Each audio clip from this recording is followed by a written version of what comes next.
बिना पियाज रसुण रे तैयारी आज बनैबा मंदिर परी स्वादिष्ट खेचोड़ी पूरा हल्का मीठा लगिबो सॉफ्ट रहिबो किंतु झुरझुरिया रहिबो कोनोसी तरकारी दरकार पड़िबनी गरम गरम सेमती खेचोड़ी के आपण खाइ परबे बहुत टेस्टी लागि थाए आपण माने बहुत थर बनैथिबे किंतु मु केमती बनाए गोटे थर एई प्रोसेस रे बनै कि देखंतु आपण मानकु बहुत पसंद आसीबो एकदम सहज उपाय आपण मानकु बनै कि देखिबे जे कोनोसी ओसा बार व्रत दिन बनै कि खाइ परिबे मु एटी खेचोड़ी सहित साधा पनीर मटर तरकारी नड़िया पाचेडी सर्व करछि बहुत बढ़िया लगी था ये कॉम्बिनेशन आपण माने निश्चय थरे घरे ट्राई करंतु यदि आज रेसिपी भल लागिबो निश्चय वीडियो को लाइक करिवे शेयर करिवे यदि बजे चैनल को सब्सक्राइब करनांती सब्सक्राइब कर देबे तबे चलंतु रेसिपी स्टार्ट करिबा नमस्कार मु मिली आपण समस्त को होम फूड चैनल को बहुत बहुत स्वागत करछि एठी मु बासमती रो लॉन्ग ग्रेन चावल नेछि आपण जे कोनसी वेराइटी रो बासमती चावल नै परिबे मु एठी गिन्ना रे मापी की 2 गिना नेछि ता सहित एठी गोटे गिना भजा मुग डाली नेछि आपण एठी जेतिकी चावल नेबे तार आधा क्वांटिटी रो डाली देबे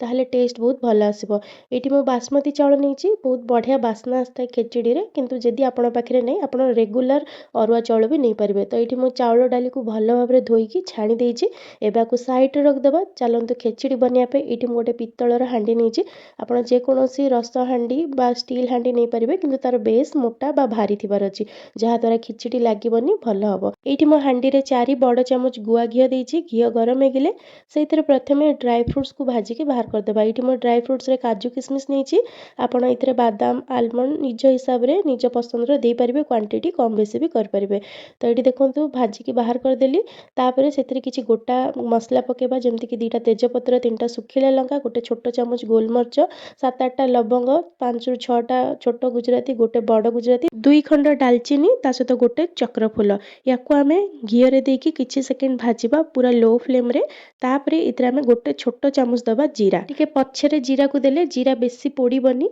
बढ़िया से फुटिबो देखंतु जीरा फुटी गला परे एथरे आमे 2 बड़ चामच दबा छेचा अदा 1.5 इंच पाखापाखी अदा को भल से छेची की देबे बहुत बढ़िया वासना आस्ता खिचड़ी रे एठी भी आपण गैस रो फ्लेम को पूरा लो रखिथिबे लो फ्लेम रे अदा को किछि सेकंड भाजिला परे एथरे मु दोची अध छोटो चामच हेंगू भी एमती टिके परे देबे सब दिनस भाजी गला परे जहा द्वारा भल वासना आसीबो खिचड़ी रे आपण चाहिले खिचड़ी हेई आसला बळु को भी देई परिबे तो सब दिनस पूरा बढ़िया से भाजी गेलानी बहुत बढ़िया वासना आछि एई स्टेज रे आमे परिबा गुडी को दे देबा आपण को जो परिबा पसंद सेही हिसाब रे आपण देई परिबे क्वांटिटी टिके कम बेसी भी कर परिबे परिबार एठी देखंतु मु फूल कोबी बीन्स गाजर आलू ता सहित अल्प टिके बीटरूट नीची आ फ्रोजेन मटर नीची सेति पे मु परे देबी आपण जदी फ्रेश मटर नोतिबे ताले एई स्टेज रे देई परिबे एबे सब को भल भाबरे गोळे की 4 ରୁ 5 मिनिट पय भाजीबा एई खिचड़ी पय परिबा गुडी को बेसी छोटो करी काटिबेनी टिके मीडियम पीस रखी काटिबे जहा द्वारा पूरा बढ़िया भाबरे सिजिबो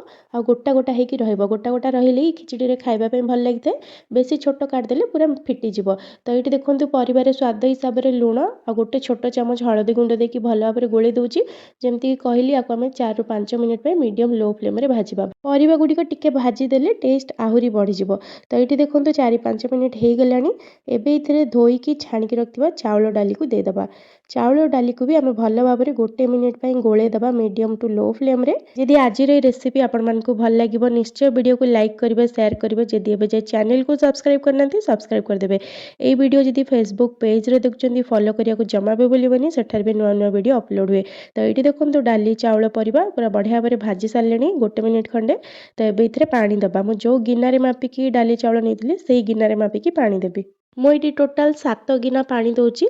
2 गिना चावल गोटे गिना डाली पे 6 गिना मु पानी देबी जेति कि आपण चावल डाली नेबे तार डबल पानी देबे ता सहित मु एठी गोटे गिना एक्स्ट्रा पानी देछि कारण आमे को हांडी रे बनौचे परिबा भी पकेचे सब दिनस पई एठी आमे गोटे गिना पानी एक्स्ट्रा दबा जदि आपण कुकर रे बनौथिबे ताहले 6 गिना पानी ही देबे एक्स्ट्रा पानी जमा भी देबेनी पानी रो मेजरमेंट जदि ठीक रखिबे ताहले आपण के खिचड़ी एकदम परफेक्ट बनिबो सॉफ्ट हल्का झुरझुरा हेकी रहइबो जदि पानी टिके एपड़ सेपड़ कम बेसी हे गला ताहले खिचड़ी देखिबो टिके मेंचा मेंचा टाइप रो हे जाय नहले चावलिया रहि जाय तो पानी आपण चावल डाली परिबा को देखिकी पूरा ठीक देबे जेमति मई वीडियो रे आपण मन को कहली कवर करके हाई फ्लेम रे फुटिबा को छाड़ दबा जेमति खिचड़ी फुटिबा स्टार्ट हे जिवो टिके गोळे देबे हल्का तापरे पुणी थरे कवर करके मीडियम टू लो फ्लेम रखी 5 ରୁ 7 मिनिट पय छाड़ देबे तो 5-7 मिनिट पर एठी देखंतु ପାଣିର କ୍ୱାଣ୍ଟିଟି ଟିକେ କମି ଆସିଲାଣି, ଚାଉଳ ଦେଖାହେବା ଷ୍ଟାର୍ଟ ହେଇଗଲାଣି। ଏଇ ଷ୍ଟେଜ୍ରେ ଏଥିରେ ମୁଁ ଦେଉଛି 1/4 ଟିସ୍ପୁନ୍ ମାନେ 2 ପିଞ୍ଚ ପାଖାପାଖି ଜାଇଫଳକୁ ଗ୍ରେଟ୍ କରିକି। ବହୁତ ବଢ଼ିଆ ବାସ୍ନା ଆସିଥାଏ, ଯଦି ଆପଣଙ୍କ ପାଖରେ ଅଛି ନିହାତି ଭାବରେ ଦେବେ। ତା ସହିତ ଏଇଠି ମୁଁ ଦେଉଛି 1 କପ୍ ଗ୍ରୀନ୍ ମଟର, ଏଇଟା ମୁଁ ଫ୍ରୋଜେନ୍ ଗ୍ରୀନ୍ ମଟର ବ୍ୟବହାର କରିଛି, ସେଥିପାଇଁ ଏଇ ଷ୍ଟେଜ୍ରେ ଦେଉଛି। ଭାଜିକି ରଖିଥିବା କାଜୁ କିସମିସ୍ ଦେଇଦେବା, ଅଳ୍ପ ଟିକେ କାଜୁ କିସମିସ୍ ରଖିବା, ପରେ ବ୍ୟବହାର କରିବା। ତା ସହିତ ନଡ଼ିଆ କୋରା ଦେବା, ଏଇଠି ମୁଁ 1 ଗିନା ନଡ଼ିଆ କୋରା ନେଇଛି, ଆପଣ ଚାହିଁଲେ ଅଧା ନଡ଼ିଆ କୋରା ଅଧା କଟା ନଡ଼ିଆ ବି ବ୍ୟବହାର କରିପାରିବେ। ତ এই ସବୁକୁ ଭଲ ଭାବରେ ମିଶାଇ ଦେବା ହାଲକା ହାତରେ, ତଳ ଉପର କରିକି ଗୋଳେଇ ଦେଇକି ପୁଣି ଥରେ ଆକୁ କଭର କରିକି ଲୋ ଫ୍ଲେମ୍ରେ ଛାଡ଼ିଦେବା 5 ରୁ 7 ମିନିଟ୍ ପାଇଁ। ଯେତେବେଳେ ଦେଖିବେ ପାଣି ତଳକୁ ପଳେଇଲାଣି, ପରିବା ଚାଉଳ ଉପରକୁ ଦେଖା ହେଲାଣି, ସେତେବେଳୁ ହିଁ ଆପଣ ଗ୍ୟାସ୍ର ଫ୍ଲେମ୍କୁ ପୁରା ଲୋ କରିଦେବେ। ମାନେ ଏଇ ଷ୍ଟେଜ୍ରେ ଆପଣ ଗ୍ୟାସ୍ର ଫ୍ଲେମ୍କୁ ଲୋ କରିକି କଭର କରିକି 5 ରୁ 7 ମିନିଟ୍ ଛାଡ଼ିବେ। ତ 7 ମିନିଟ୍ ପରେ ଏଇଠି ଦେଖନ୍ତୁ, ଆପଣମାନଙ୍କୁ ଦେଖାଉଛି ଏଇଠି ଅଲମୋଷ୍ଟ 80 ରୁ 90% ହେଇ ଆସିଲାଣି, ଡାଲି ପରିବା ପ୍ରାୟ ସିଝି ଆସିଲାଣି। ତ ଏବେ ଏଥିରେ ଆମେ 2 ବଡ଼ ଚାମଚ ଚିନି, ଅଧ ଛୋଟ ଚାମଚ ଗରମ ମସଲା ଦେବା, ଏଇଟା ହୋମମେଡ୍ ଗରମ ମସଲା, ଆର ରେସିପି ଅଲରେଡ଼ି ମୋ ଚ୍ୟାନେଲରେ ଅପଲୋଡ଼ ଅଛି। ଆପଣ ଚିନିର କ୍ୱାଣ୍ଟିଟି ଟିକେ କମ୍ ବେଶୀ କରିପାରିବେ ନିଜ ଟେଷ୍ଟ ହିସାବରେ। ତାପରେ ଆକୁ ଭଲ ଭାବରେ ହାଲକା ହାତରେ ଗୋଳେଇକି ପୁରା ସେଟ୍ କରିଦେବେ, ଯେମିତି ମୁଁ ଦେଖାଉଛି ଆପଣମାନଙ୍କୁ ଭିଡ଼ିଓରେ। ପୁଣି ଥରେ ଲୋ ଫ୍ଲେମ୍ରେ ଆକୁ 5 ରୁ 7 ମିନିଟ୍ ପାଇଁ କଭର କରିକି ଛାଡ଼ିଦେବେ। ତ 7 ମିନିଟ୍ ପରେ ଏଇଠି ଦେଖନ୍ତୁ ଆମର ଖିଚୁଡ଼ି ପୁରାପୁରି ରେଡ଼ି ହେଇଯାଇଛି। ମୁଁ ତଳକୁ ଆପଣମାନଙ୍କୁ ଦେଖାଉଛି, ଦେଖନ୍ତୁ ବିଲକୁଲ ବି ଏଥିରେ ପାଣି ଅଂଶ ନାହିଁ କିମ୍ବା ତଳେ ଜମା ବି ଖିଚୁଡ଼ି ଲାଗିନି। ଏଇଠି ଦେଖନ୍ତୁ ପରିବା ଡାଲି ଚାଉଳ ପୁରା ବଢ଼ିଆ ଭାବରେ ସିଝିଛି, କିନ୍ତୁ ପରିବା ଗୁଡ଼ିକ ପୁରା ଗୋଟା ଗୋଟା ହେଇକି ଅଛି। ଜମା ବି କୌଣସି ଜିନିଷ ଓଭର କୁକ୍ ହେଇନି, ପୁରା ପରଫେକ୍ଟଲି ସବୁ ଜିନିଷ ସିଝିଛି। ତ ଏବେ କ'ଣ କରିବା, ଉପରୁ ଆମେ ଲାଷ୍ଟରେ 2 ବଡ଼ ଚାମଚ ଘିଅ, 3ଟା କଞ୍ଚା ଲଙ୍କା ଦେଉଛି ମଝିରୁ ଚିରା ଲଗେଇକି, କାଜୁ କିସମିସ୍କୁ ଦେଇକି କଭର କରିକି ଗ୍ୟାସ୍ ବନ୍ଦ କରିକି 10 ରୁ 15 ମିନିଟ୍ ପାଇଁ ଛାଡ଼ିଦେବା। ଆପଣ ଚାହିଁଲେ ଏଇ ଷ୍ଟେଜ୍ରେ ଆଉ ଟିକେ ଅଧିକା ଘିଅ ବି ଦେଇପାରିବେ, ଆହୁରି ବଢ଼ିଆ ଟେଷ୍ଟ ଆସିବ। ଏଇଠି ମୁଁ 2 ଚାମଚ ହିଁ ଦେଇଛି। 15 ମିନିଟ୍ ପରେ ଯେତେବେଳେ ଢାଙ୍କୁଣି କାଢ଼ିବେ, ଘର ପୁରା ବାସ୍ନାରେ ମହକ ଉଠିବ, ଏତେ ବଢ଼ିଆ ବାସ୍ନା ଏଥିରୁ ଆସିବ। ଏଇଠି ଦେଖନ୍ତୁ ଆପଣମାନଙ୍କୁ ଦେଖାଉଛି, ଚାମଚରେ ବାହାର କଲାବେଳେ ହିଁ ଆପଣମାନେ ଜାଣିପାରୁଥିବେ ଖିଚୁଡ଼ି କେତେ ସଫ୍ଟ ହାଲକା ହେଇଛି। ଗରମ ଗରମ ଏଇ ଖିଚୁଡ଼ିକୁ ସର୍ଭ କରିକି ଉପରୁ ଟିକେ ଗୁଆ ଘିଅ ଦେଇକି ଖାଇପାରିବେ, ବହୁତ ବଢ଼ିଆ ଲାଗିଥାଏ। ନଚେତ୍ ଆପଣ ସିମ୍ପଲ୍ ଟମାଟୋ ଖଟା ସହିତ ବି ସର୍ଭ କରିପାରିବେ। ଆଶା କରୁଛି ଆଜିର এই ଭିଡ଼ିଓଟି ଆପଣମାନଙ୍କୁ ନିହାତି ଭାବରେ ଭଲ ଲାଗିଥିବ। ଯଦି ପସନ୍ଦ ଆସିଥିବ ଲାଇକ୍ ସେୟାର ସବସ୍କ୍ରାଇବ୍ କରିବା ଜମା ବି ଭୁଲିବେନି। ପୁଣି ଆସିବି ଆଉ ଗୋଟେ ନୂଆ ରେସିପି ନେଇକି। ରହୁଛି, ଧନ୍ୟବାଦ।